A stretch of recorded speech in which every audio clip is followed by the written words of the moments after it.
Hey guys, this is Griffin G Dog, and I've got another SS3 deck tech for you guys. The deck's really good, and I've been winning.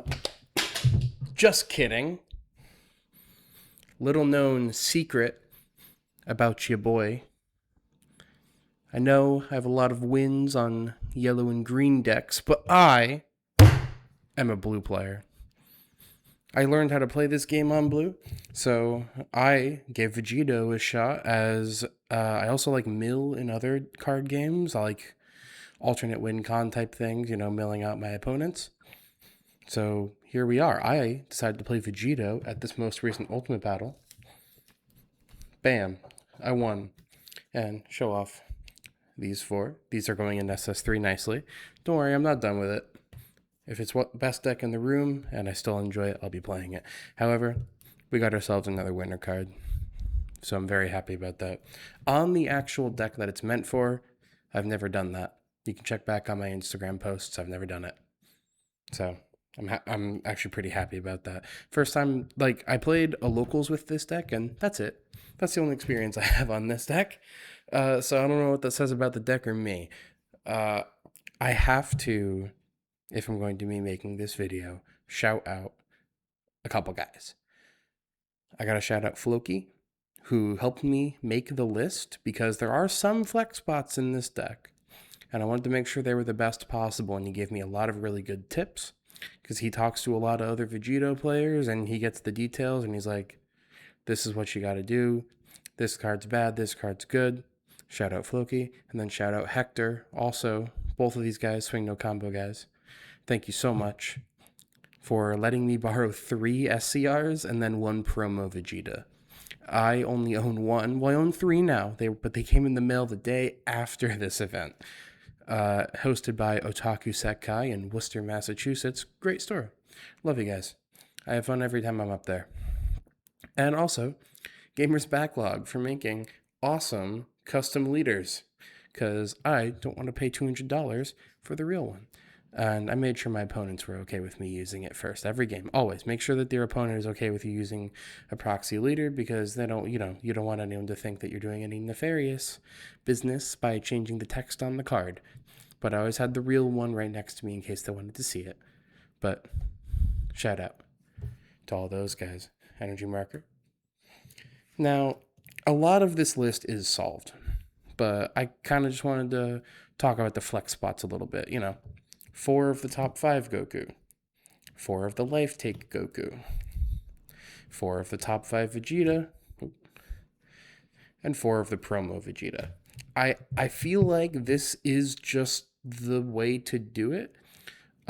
Me personally, when playing, I found myself prioritizing the Vegeta because this deck can run very dead on combo if you're not cycling your 0s and your 5s. There are a lot of 10Ks in this deck, 10, 10, 10. There's plenty of 10Ks in the deck, but there's also a lot of duds, like 5s and 0s. So I think prioritizing this guy, putting it on board, and evolving off of it does a couple things for you. It puts the Goku underneath, you can take life, or the Goku that bottom decks your opponent's little stuff, removing the pressure on you or taking away some of their combo. So I really like this one. You can also evolve the other 4-cost Vegeta on top of it to get back some of your other stuff. So I like prioritizing this one unless I don't have what I need in hand. Like if I don't start the game with a Potara, hard mulligan for Potara. Both Flokey and Hector told me that. Hard mulligan for Potara, otherwise you lose. You need to have it. That's your best turn 1, is that searches for any piece that you don't have actively in hand. So yeah, those are those 1-drops. I have a couple other 1-drops in the deck.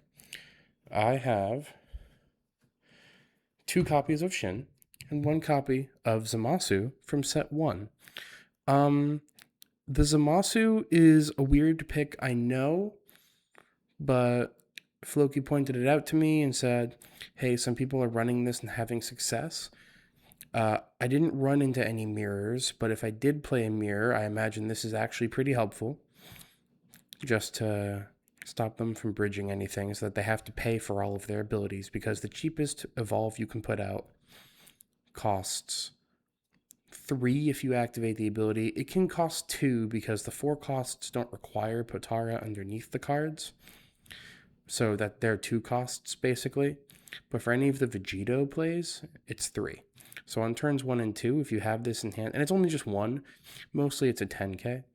But there are some valuable 1-drops that you do want to try and save this for, or if you're going for game, bottom deck some of their combo, you get combo, you're up on the interaction. Just a couple 1-cost Shin. It searches for any card with Potara in its traits. Like I said, if you don't have Potara in hand, this is kind of like 2 extra copies, because anything that this gets is what the deck needs to run. It gets your Vegito 5 cost, your Vegito 6 cost. It gets your super combos. That's another reason that I like this card. Get your super combos, because Potara the Searcher does not.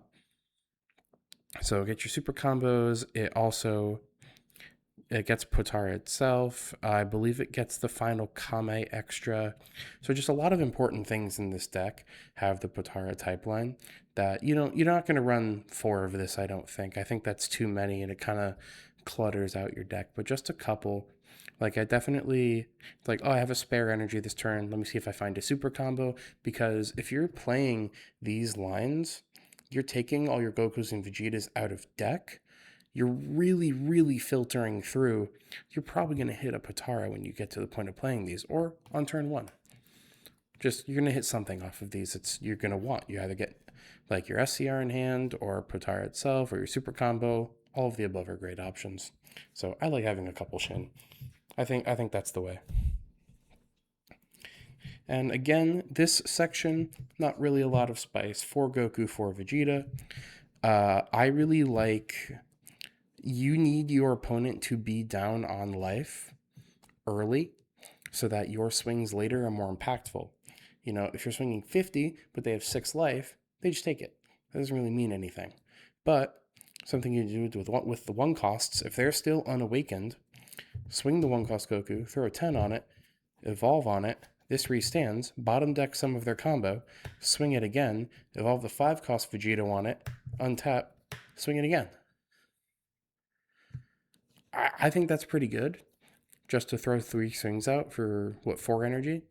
Like, there should be awakened by then, so if they are awakened, don't waste the 2 cards on trying to make these guys swings. Just if they're unawakened, it can be a cheeky swing. Just either make them give you a card or get them down in life.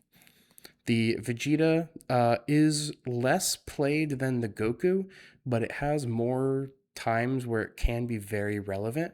Into SS3, a lot of them are going to either, they're going to do one of 2 things. They're going to stall you out, or they're going to hard aggro you. If they hard aggro you, the Vegeta doesn't really come up.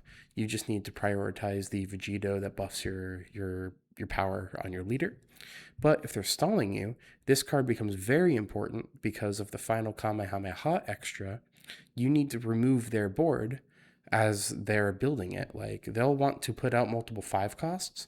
If you can even just bottom deck 1 of them, that throws off their game plan a lot.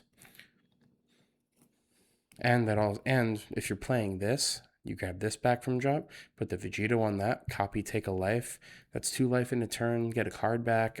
It's just a lot of value. And 4 of this, because we'll talk about Final Kame in a bit. So 4 of each, 4 cost evolve.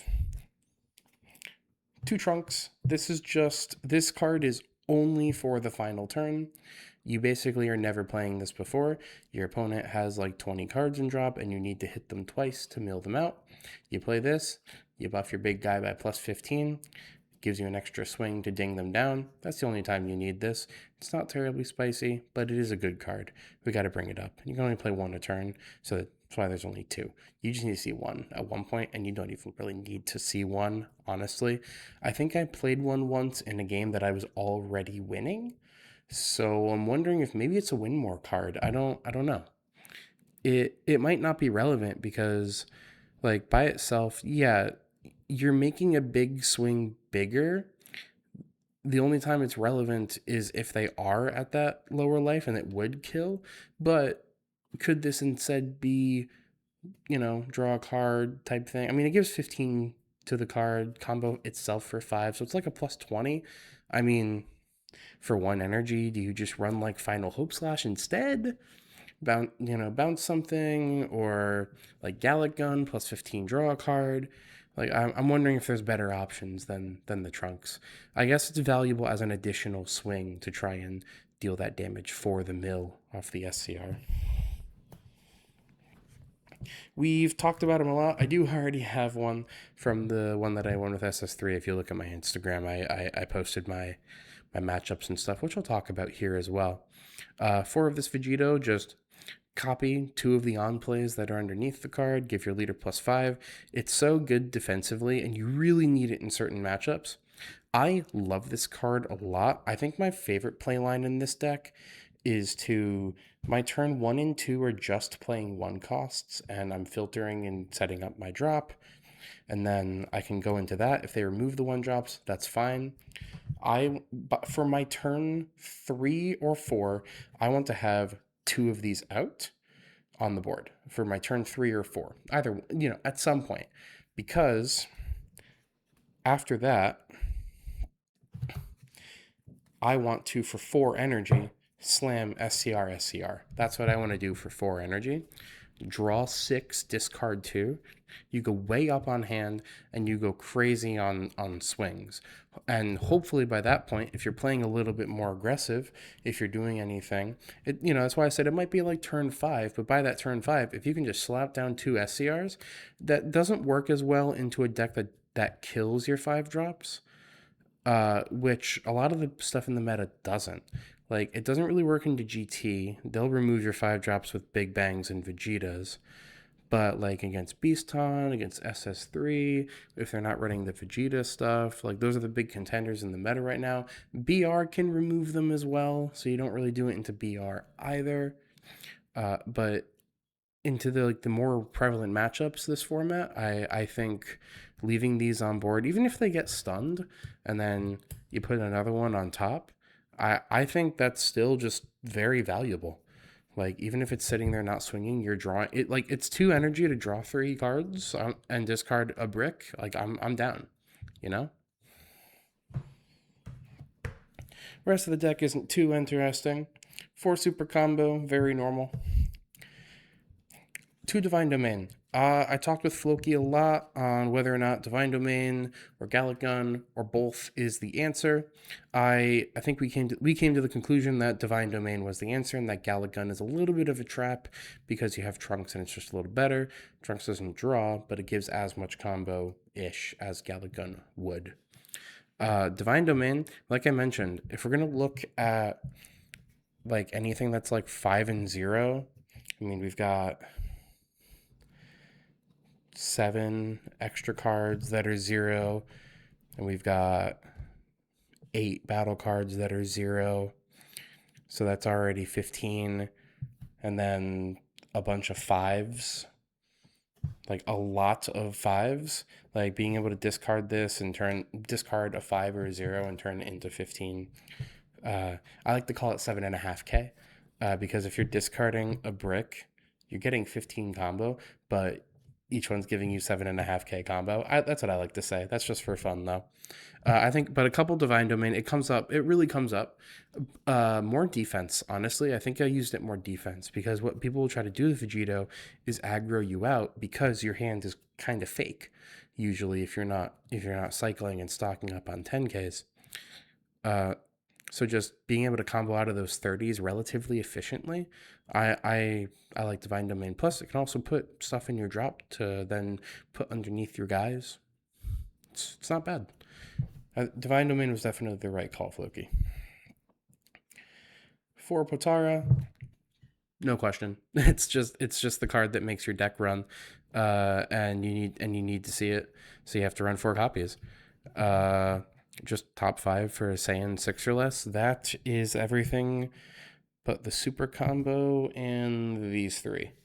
The Yushins and Zamasu. Those are not Saiyans. Everything else in the deck is. That's why this is your best turn 1, just to search for practically any card in your deck.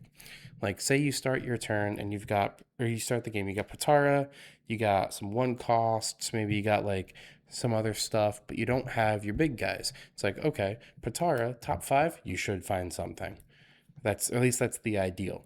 And if you don't at that point, you can grab those guys, or you can use a Vegeta, grab it back. Uh, uh, you know, it should find your big guys. The big guys is what you have the least of in the deck, so you gotta find them. So that's the value there. And I went down to 3 final Kame instead of 4, just because you get it back with Vegeta, and you gotta manage the zeros a little bit, right? You can't just have all gas. Yeah, you need to. You need to. It can't all be zeros.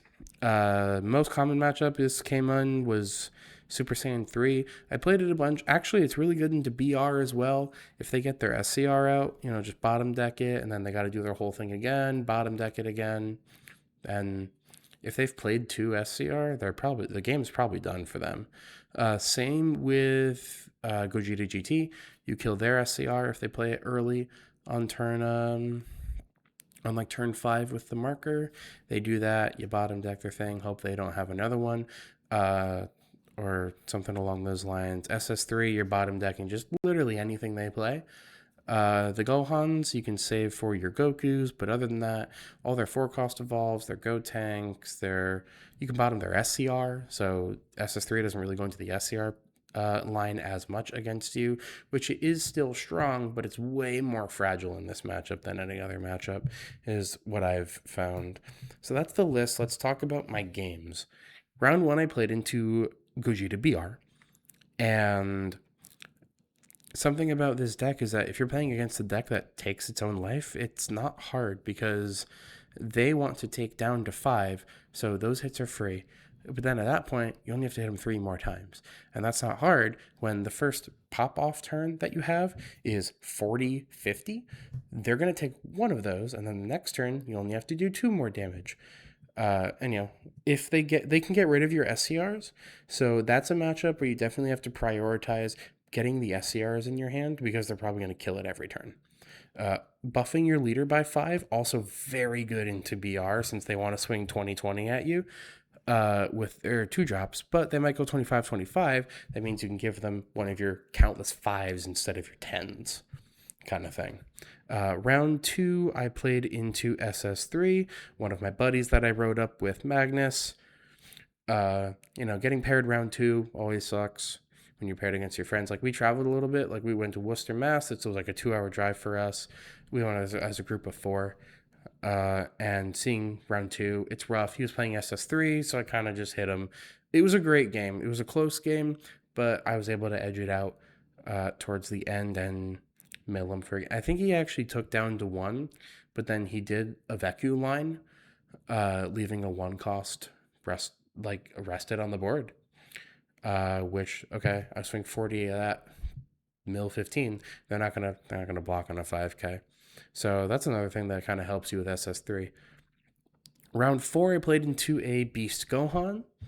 That's a deck that you kind of have to kill them ASAP or it's bad. So that's the kind of matchup I'm talking. Is like Beast Gohan has like almost no early game removal, so except for the 1-drop removal. So that is the kind of deck that you can be really greedy. It's like player 1 cost, swing it, go to 15, evolve on top, restand the Goku, bottom deck whatever they played, swing again, getting rid of their combo power and getting rid of their life.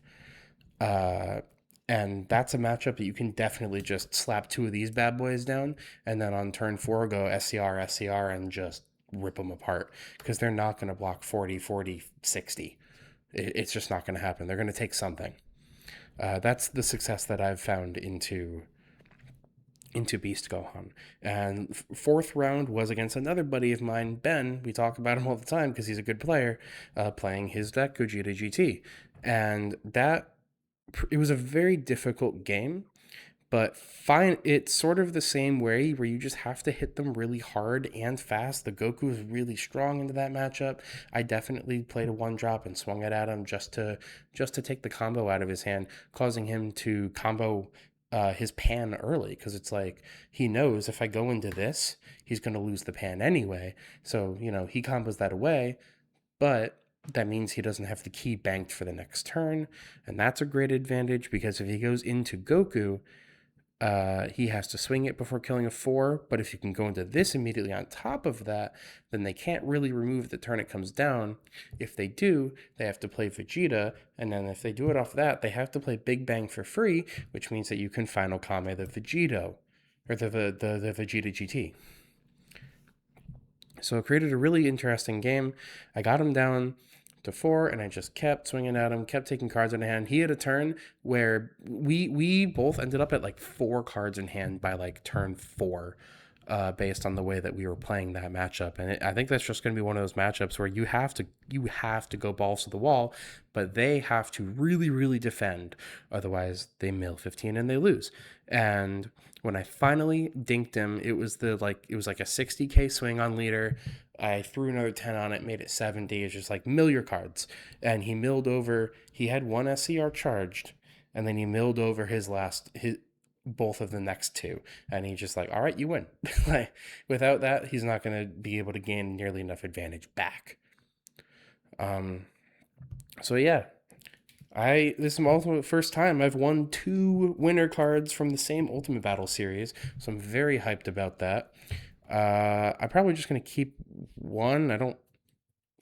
I guess I'll leave this one sealed and see if anyone wants it, you know? But anyway, thank you all for, apparently, this is like my first time really playing the deck, and I feel like I locked in pretty well. I had a lot of fun. Shout out Ben, Magnus, and Dylan for driving up with me. We all, CT represent. We got top 3, and the fourth of us was like just a couple places down. We went up and we conquered Massachusetts for this ultimate battle. So that was a great time. And again, Flokey, thank you so much for helping me assemble this. And Hector, thank you so much for letting me use your cards. I'll get a 4th Vegito SCR, I promise. No, so this was in the mail. So my SCRs were, I had 4, I have 1. I needed 3 from Hector. So I love you. I love those guys. They're my crew. They're my guys. They're what helped me get better at this game. They're what helped give me morale in this game. Thank you so much for watching. If you're still watching, touch the things at the bottom of the video, and bye bye.